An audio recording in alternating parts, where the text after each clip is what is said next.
So let me begin today by telling you a little bit about our guest for these next sessions. First, you know that joining me, as always, is Christina Reynolds, our worship leader and resident voice here. She's grown into such a huge part of this show, and I'm so happy to have you. Hey, Christina, how are you? Hey, so happy to be here.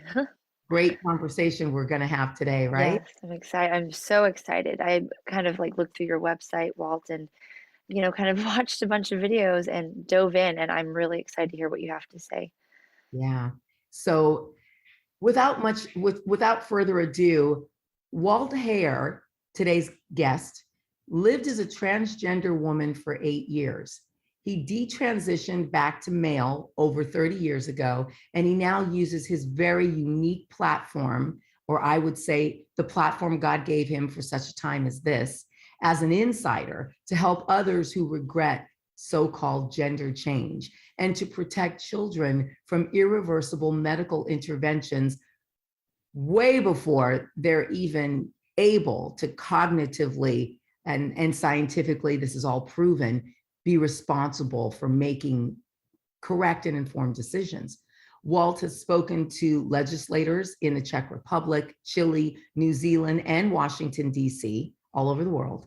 Walt has appeared on Fox News, CNN, the BBC, and Russia's Channel One. He's participated in hundreds of radio and TV media events. His appearances on Fox News have also included with Laura Ingraham, where some of you know I am a regular guest on Laura's show, and a friend, and love the work that she does in trying to make voices like Walt's, and mine for that matter, be heard. He's appeared with Glenn Beck and Candace Owens, who many of you know. Walt has spoken at conferences around the world, and his story has been featured in countless articles and documentaries. Walt Heyer has written 7 books and over 60 articles for USA Today, The Federalist, Public Discourse, and Daily Signal.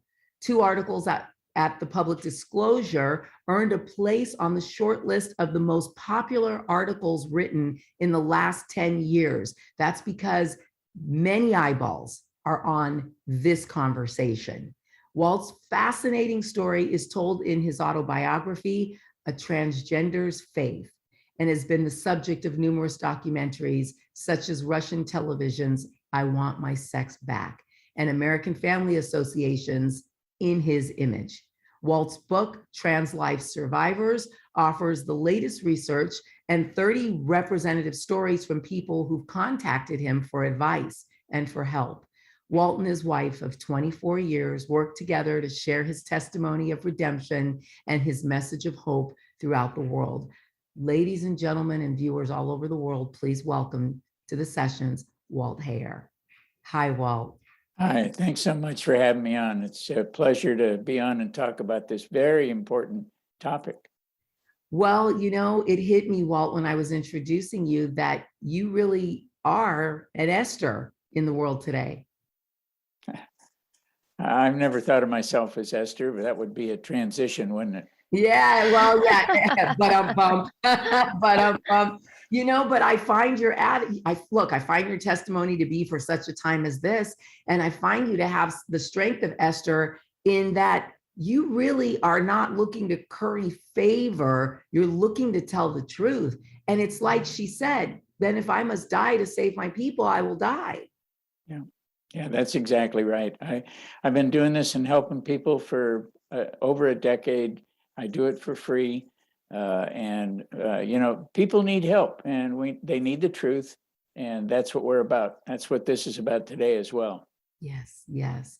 So, Walt, let's start. For those of you who don't know Walt around the world, I'm going to start at the beginning, and we're going to walk through all of this in a way in which I can allow you to really become acquainted with Walt and his testimony. So, Walt, would you take us on the journey and start in the beginning? You know, as a young boy, a young man, and move through to the time that you met your wife.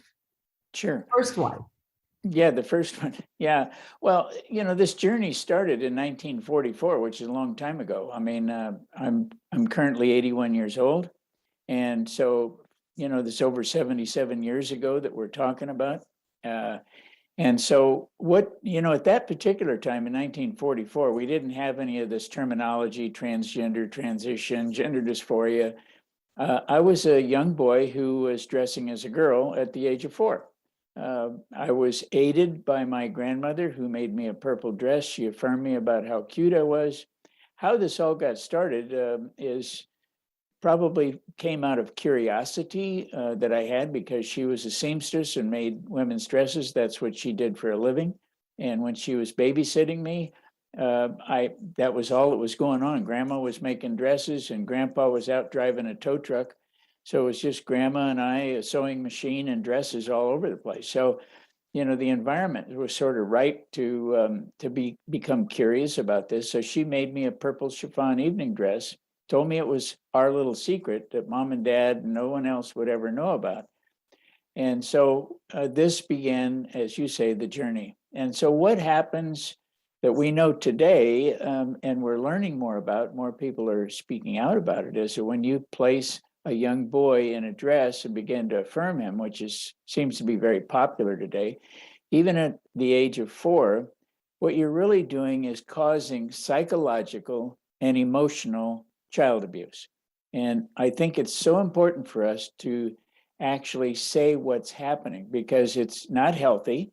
You're beginning to destroy the individual's core identity. And then when you put it in the context of it being a secret, that obviously Grandma knew there was something wrong with doing it, or it wouldn't have been a secret. We don't keep secrets unless we're kind of uncertain about how it's going to be received.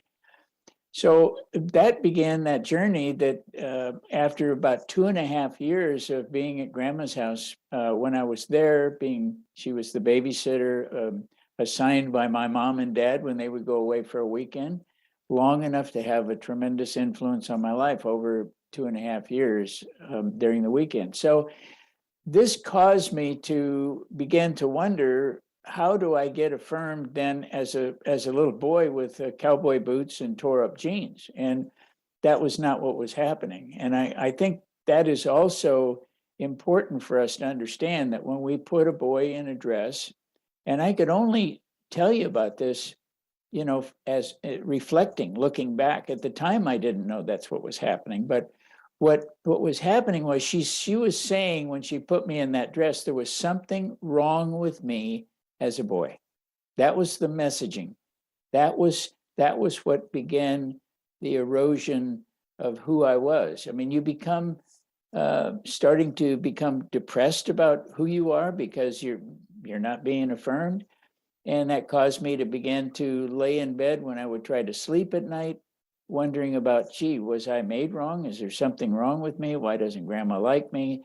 And so then when I brought the dress home, because I wanted this affirmation, and I secretly brought the dress home and put it in my dresser drawer, my mom found the dress. And then, my world kind of blew up at that point, because it was supposed to be a secret. Now my mom's going, who made the dress? And I said, well, Grandma. And of course, then my dad found out, Mom and Dad are fighting. And then it's my fault that this got found out. And so now I'm feeling bad that I sort of broke the secret and got Grandma in trouble, not realizing the impact of what's happening. I'm just concerned about Grandma and the fact that I got Grandma in trouble. Mom and Dad are fighting. Why? Because I put on a purple dress. So Dad, really a cool guy. He was part-time police officer, industrial goods salesman. As you can imagine, was horrified by the fact that his mother-in-law was putting his little boy in a dress, in a purple dress. I mean, we could expect that to be something any father would recognize as something not right. So his idea, by this time, is 1946, mid-year 46. And he decided that the way he was going to reshape me and correct the mistakes that Grandma did was use a hardwood floor plank as part of a discipline when I got out of line. So he began this heavy-duty punishment. And he wasn't trying to be mean. I really believe deep down inside, he was scared to death. I think that is appropriate feeling that he had. He didn't know what to do. And so this was all he knew to do. And so I was beginning to suffer from being hit with a hardwood floor plank and kind of fearful of what was going on. So that was the second blow, being put in the dress and not affirmed as a boy, being hit with a hardwood floor plank. But then the third thing occurred when my dad's adopted teenage brother began to sexually abuse me. So now we've got the cross-dressing, we've got the hardwood floor plank, and now we've got the sexual abuse before I'm 10 years old. So I don't know how many young people under the age of 10 are equipped to deal with this trifecta of issues. I was not well equipped. I didn't really like being who I was, to be honest with you. I didn't want to be the person who had exposed grandma to the lie that caused my mom and dad to fight, that put me in a purple dress, that I got hit with a hardwood floor plank and got sexually abused. Not what you would call the best way to start life.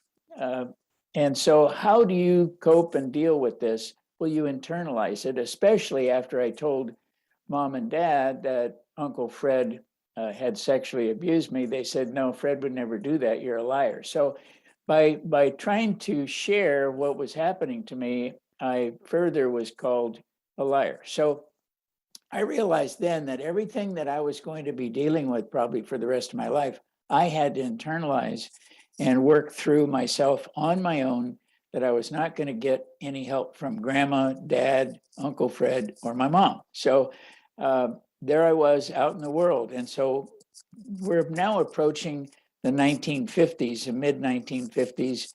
And there was somebody that made headlines, Christine Jorgensen, who made headlines because it was a soldier who they said became a transsexual, was the word I believe they used, and turned this man into a woman, they claimed. And so that was my first foray into kind of recognizing maybe that was who I was. Maybe that's what was going on. And if we just stop for a moment here and not realize, see, I'm looking at this identity as somebody who is claiming to have changed their gender, but not recognizing that I've been psychologically, emotionally abused, physically abused, and sexually abused. It was causing me to not want to be who I was. So now I want to identify as somebody who I'm really not, so that perhaps I can't feel anything. There's a tremendous dissociation going on there. And I don't think it's the kind of dissociation we talk about, a dissociative disorder, but it's just you want to dissociate with yourself because you really don't like who you are. And so then I began to sneak cross-dressing. I began to dive into my own identity. I started calling myself Crystal West secretly. And all these things began to develop after this idea about changing genders. But here's the thing. I had girlfriends. I never had one twinge of homosexuality or same-sex attraction. All that stuff was kind of a mystery to me. I liked women. I still like women. Never stopped liking them. They're very attractive. They're very wonderful. And the idea that I could actually become one, and looking back on that, is actually insane. When I think about it, I can't even understand how I got there unless I began to examine the abuse, the emotional and psychological abuse, physical and sexual abuse. Then you begin to understand how you get to a point to where you have this fractured identity that you want to put back together. It's like Humpty Dumpty, except it's broken in a lot of pieces. So I had a girlfriend in high school, Lola Joy Phipps. I mean, come on, that is the greatest name of all time for a girlfriend. I mean, and she was a hot redhead. So, it was cool. But, and I ran on the track because I was a little guy. I was fast. I was one of the top runners in California at the time in my area of the 660-yard dash. I was very fast. So I played football. I kicked the football. I was a kicker. I wasn't good at much of anything else, but I could kick the ball a long way. So I was on the kicking team. So I went through, it looked all quite normal on the outside. When I became 16, I had a 1934 Ford with a Corvette engine in it that I had earned from working 3 jobs from the time I was 13 years old in a gas station delivering newspapers and doing side jobs. I saved up enough money to buy myself this fantastic car when I was 16 years old. So on the outside, I looked really good. The inside was broken in many pieces. And so going through this process, I I was still struggling. There was almost like this radio playing in my head saying, there's something wrong with you. There's something wrong with you. You're wearing a dress. You got these ideas. And so you have this constant chatter that you're trying to get rid of by sort of walking through what you would look like a normal life, but it wasn't helping. And even though I ended up going to college, I started studying about drafting, electronic drafting. I ended up working in the aerospace industry. I got married, had 2 children. I became an associate design engineer on the Apollo space missions. I had a great job. I was making good money. I was smoking $5 cigars back in the day. I was wearing $150 shoes, $35 ties. I was living the life. But inside, I was badly damaged by being put in a dress, hit with a hardwood floor plank, and being sexually abused. I was trying to avoid all of those feelings. So I eventually went into the automobile industry and helped develop the Acura division of Honda Motor Company. At that time, struggling so deeply with my past, I started using cocaine and alcohol pretty heavily. I became pretty strung out. Even though I was an executive at the time with 2 parking places, unlimited expense account that allowed me to pretty much do anything I wanted. Yeah, Walt, in my own journey, having been sexually abused,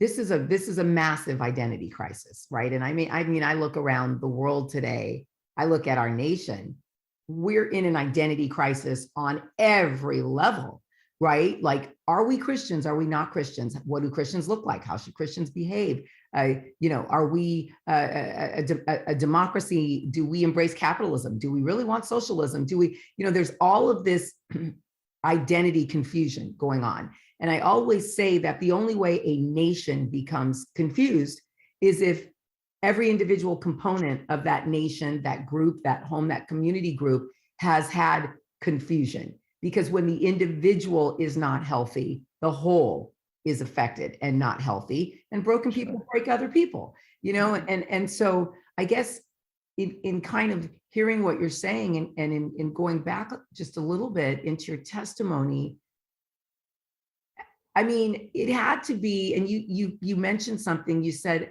Lola was beautiful. I was always attracted to women. I didn't identify with being a gay man, yet in order to make that decision to transition to be a woman, you would then have to live as a gay man or live as a gay woman.